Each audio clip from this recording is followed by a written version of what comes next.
Good afternoon, everyone. Thank you very much.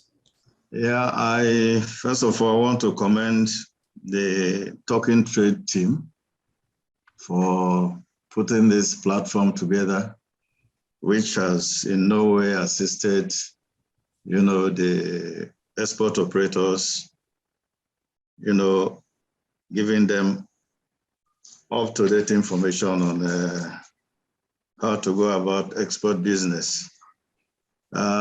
It is also good to reconnect with some of the faces I've seen here, notably Dr. John Emiene, whom I have not seen for quite a while. So I'm happy to be here. I am going to look at, what market access is.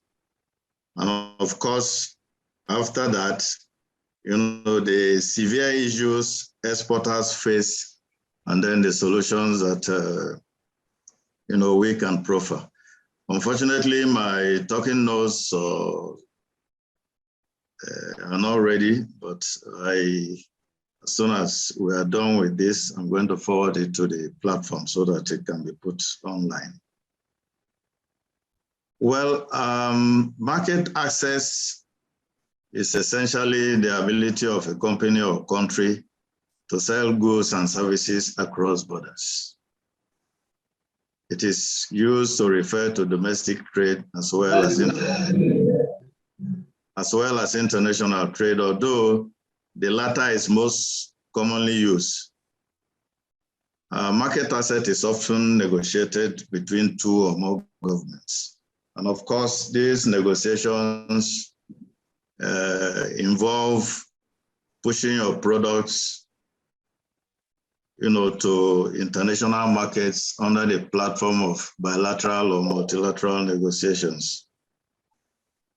Now, the need for exports has been eloquently addressed by Mr. Boyede. Forex is needed for developmental purposes, creation of jobs by government in the home country. Now, in prosecuting export trade, there are certain issues that exporters face.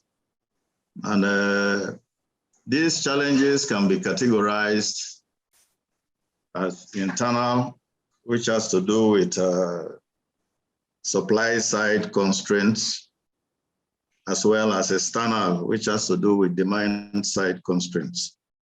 The report by the Asia Pacific Economic Cooperation of June 2010 captures these challenges that are applicable to most countries worldwide.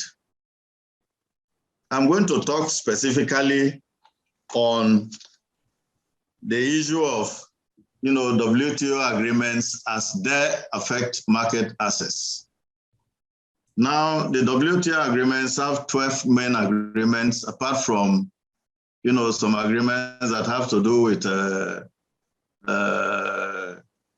plurilateral or multilateral agreements. But basically, there are quite a number of these agreements that impact on how market access can be assessed.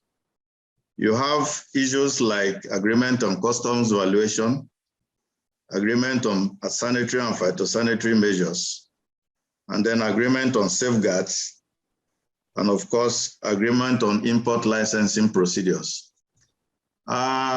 We are aware that some of these agreements, most of them are unknown or our exporters are not conversant with.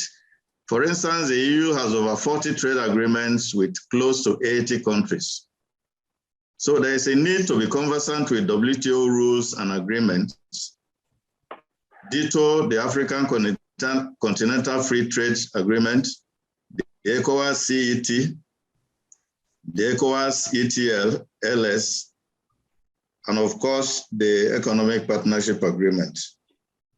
It may interest us to note that Nigeria has bilateral trade agreements with about 16 countries, 9 MOU agreements, and then of course the trade and investment agreement with countries like USA. And of course we have agreements like AGOA, the GSP and GSTP schemes. So most of these agreements, some of our exporters are oblivious of the salutary provisions with respect to trade preferences that are available. So there is a need to be conversant with all these agreements. And in view of the time constraint, I would like to talk about the issue of trade houses. Well, fortunately, I was one of the enablers that was involved in the screening of these special purpose vehicles. And during the course of our screening, or based on the presentations by the operators, I will hasten to say that about 80% of them are not actually conversant with what the scheme is all about. And as a result of this, instead of building our pyramid from the top, there is a need for capacity building, for the operators of these special purpose vehicles. And again, what type of export houses are we talking about? What is going to be the modus operandi? Is it going to be on merchant basis? Is it going to be on proprietary trading? Or is it going to be sales to engage in, in order to get, a commission? So there is honestly absolutely a need to build capacity of both the operators and the operators in the area of operating the export houses, the code of ethics, the operating manual, preparation of status reports, monitoring and evaluation, and of course, government too has a prerogative or a need to put incentives in place to aid the operations of these export houses, as in the case of India, where incentives are based on export performance. And to also add to this, I think there is a need for government to think of locating an export house in Canada as well as in UK. Because from the proposals we received from Canada, the applicant already has about 200 or has links with about 200 shops that are already marketing Nigerian exportable products. Unlike some of these other outfits that don't even have, facilities that will market Nigeria's products in this their target markets. And of course, UK, that has been our traditional market, based on the UK-Nigeria Trade and Investment Diagnosis Study. There's a possibility for Nigeria to make about $541 million in respect of new products that have been discovered to be marketed in UK.